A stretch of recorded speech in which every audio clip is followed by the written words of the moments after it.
Zara had only one warning for her captor. You can kill me now, but I won't beg. My father needs me. Hyunwoo's voice was dangerously soft. Begging is not required. Saving me once was. Tell me, captive, do you remember the last time you saw me bleed? She was held captive by the man whose life she had saved 15 years ago, and neither of them knew it. Ah, but if she saved him, why was he holding her captive? What happened next? Before we dive into the full story, make sure you subscribe and turn on the notification bell for more amazing stories of fate, crime, and undeniable debt. Now, sit back, relax, and let's watch the tragedy unfold. Zara's world was small and meticulously managed. As a dedicated med student in Seoul, her life centered only on her relentless studies and the frantic, private search for her missing adoptive father. He had vanished after tracking a dangerous story, leaving a trail of whispered warnings that led directly to the Lee clan.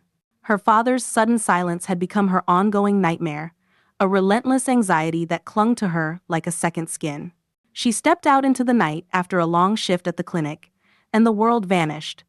Men in black suits, silent and chillingly efficient, swarmed her.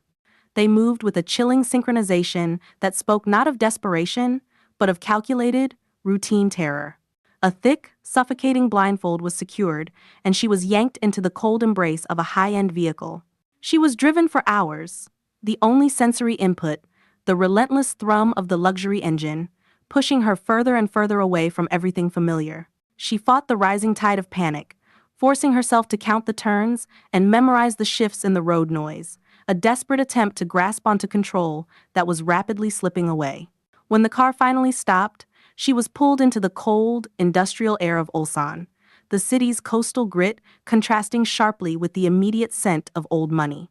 She was dragged into a fortress of marble and glass, the heart of the Lee clan's power.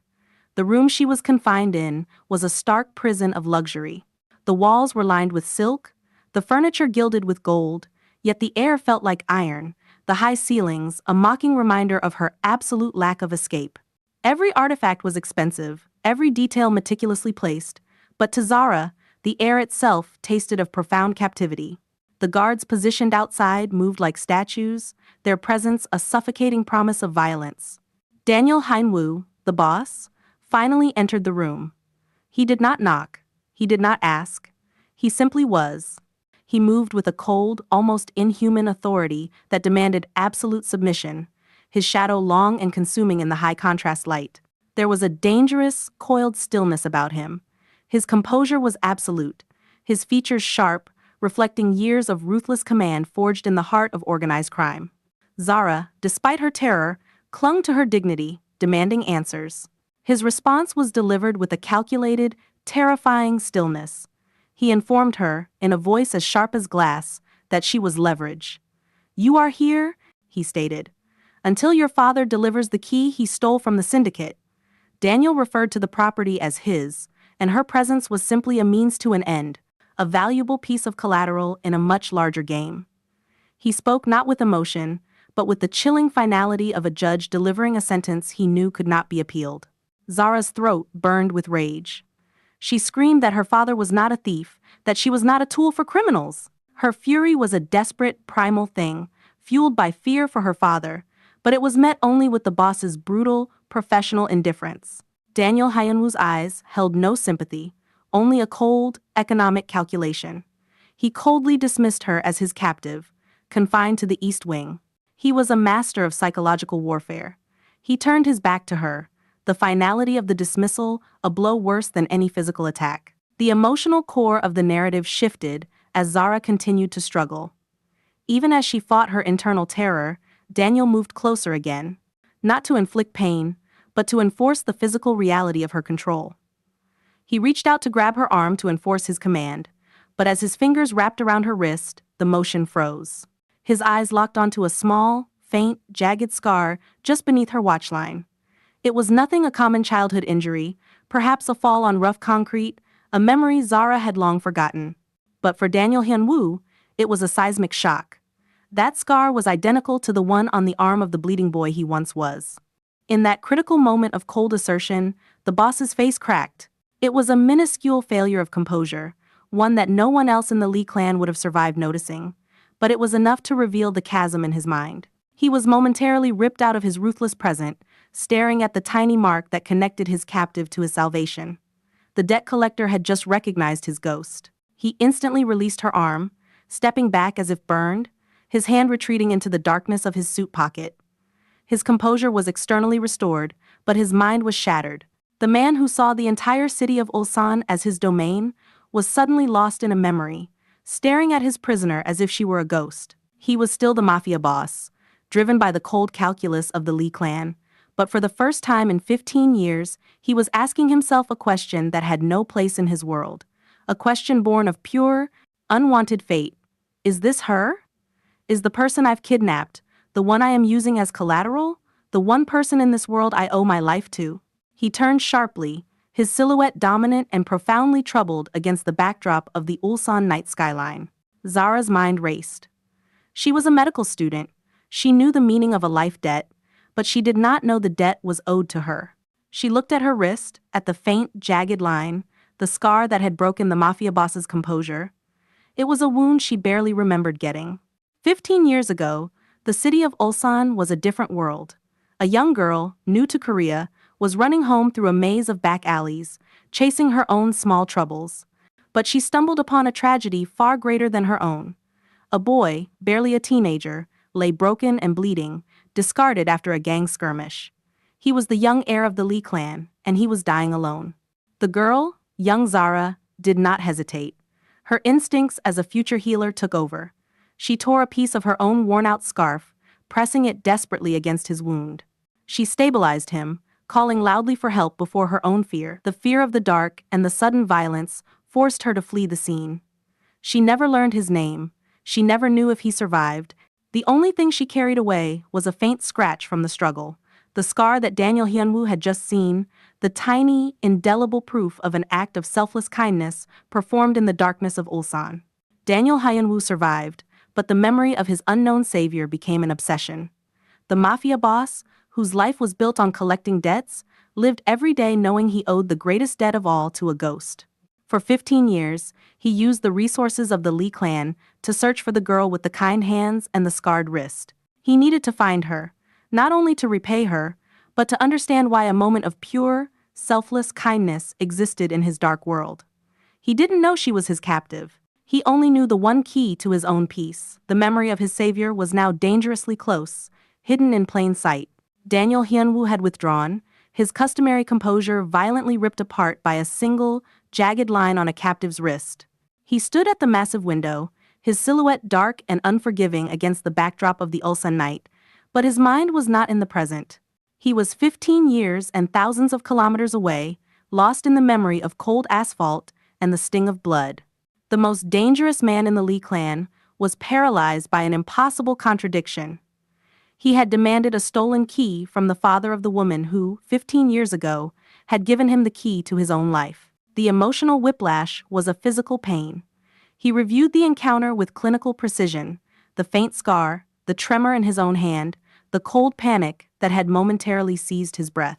This wasn't the product of a vague childhood memory. This was an obsessive truth carved into his soul. For 15 years, Daniel had hunted a ghost, a person whose selfless act of kindness stood in stark, blinding contrast to the brutal reality of his mafia existence. The debt collector lived every day knowing he owed the greatest debt of all, and now, the debtor was his prisoner. The profound irony was a physical weight, pressing against the very foundation of his ruthless control. Zara's mind raced. She was a medical student. She knew the meaning of a life debt, but she did not know the debt was owed to her. She looked at her wrist, at the faint, jagged line, the scar that had broken the mafia boss's composure. It was a wound she barely remembered getting. 15 years ago, the city of Ulsan was a different world. A young girl, new to Korea, was running home through a maze of back alleys, chasing her own small troubles. She was an outsider, navigating a foreign place where stares were common and kindness was rare. But one evening, running past the shadow of a forgotten factory wall, she stumbled upon a tragedy far greater than her own. A boy, barely a teenager, lay broken and bleeding on cold, damp concrete, discarded after a brutal gang skirmish. He was the young heir of the Lee clan, a target even then, and he was dying alone. The blood spreading beneath him was dark and horrifying. The girl, young Zara, did not hesitate. The chaos and danger of the alley should have sent her running, but her instincts, the inherent, selfless calling of a future healer took over. She knelt beside the unconscious boy, ignoring the stench of fear and rust.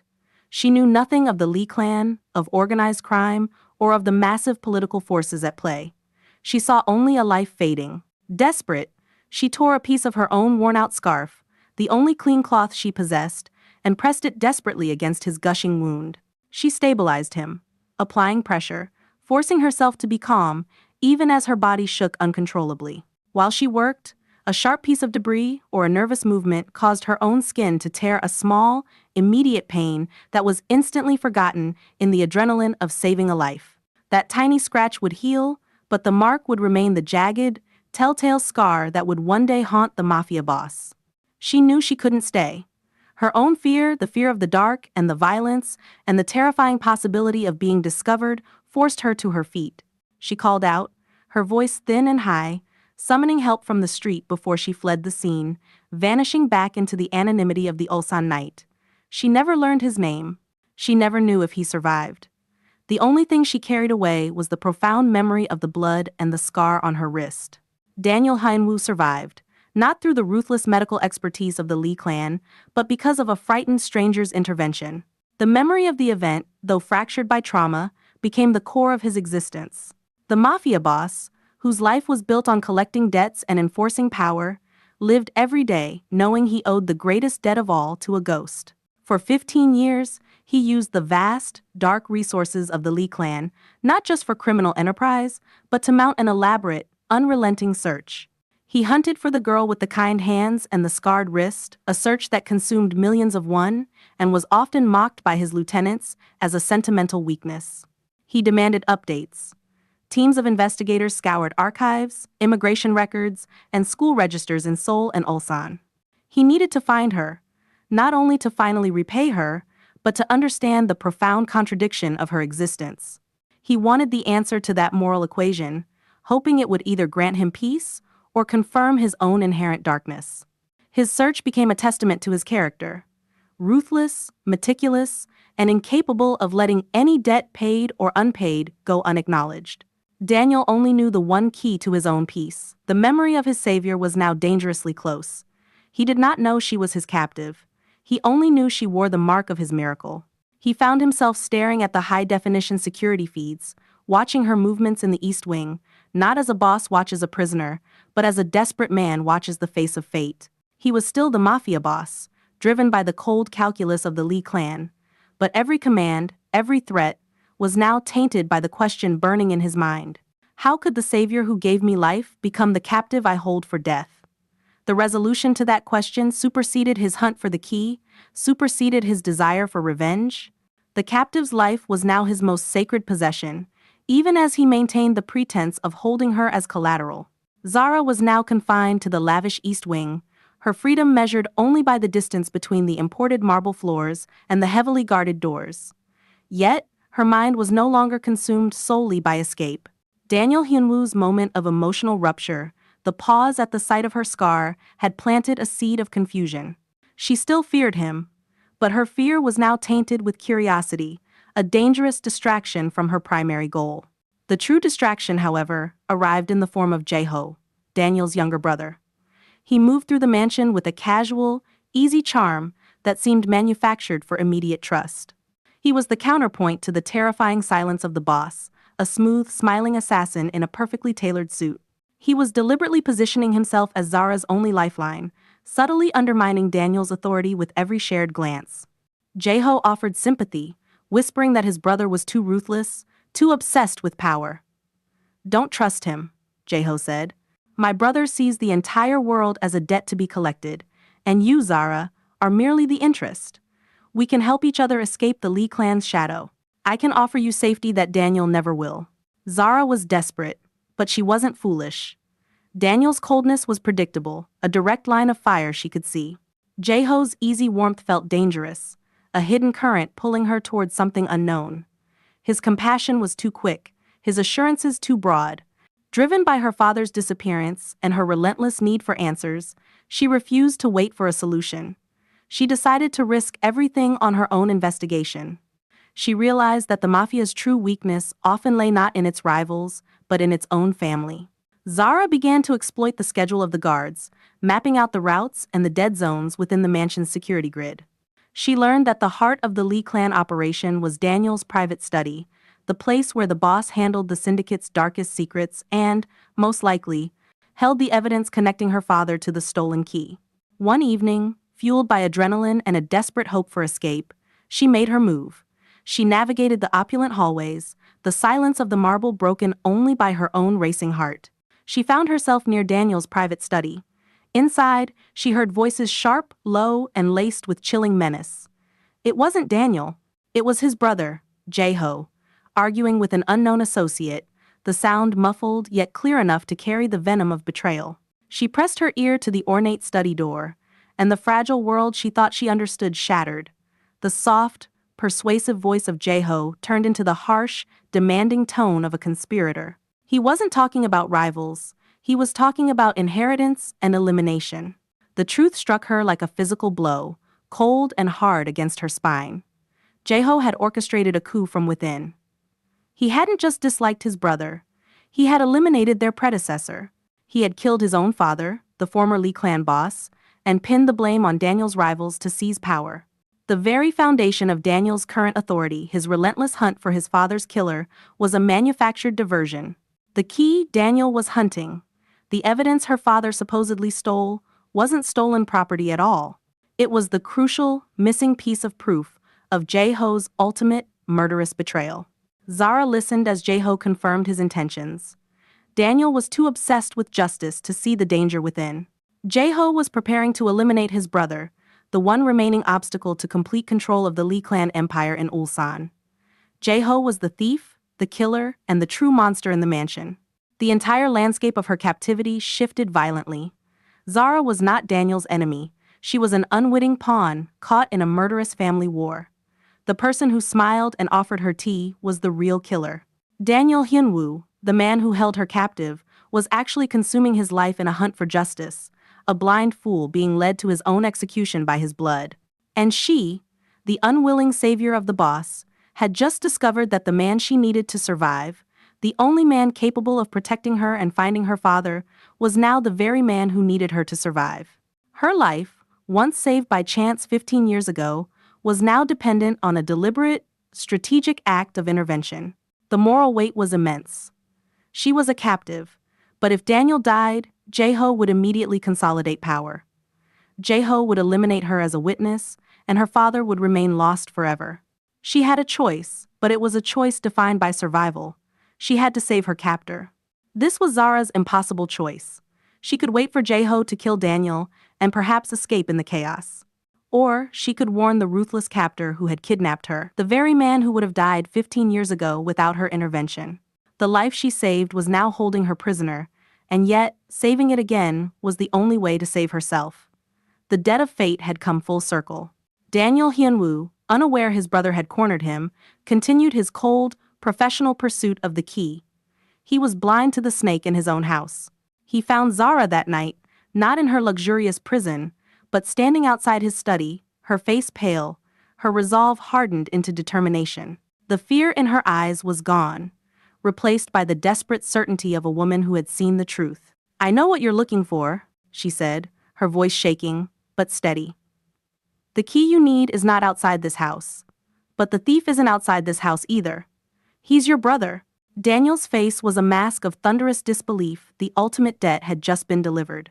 His captive had just exposed the killer, forcing the Mafia boss to choose between the blind loyalty of family and the truth of betrayal. The game was over. The war had begun.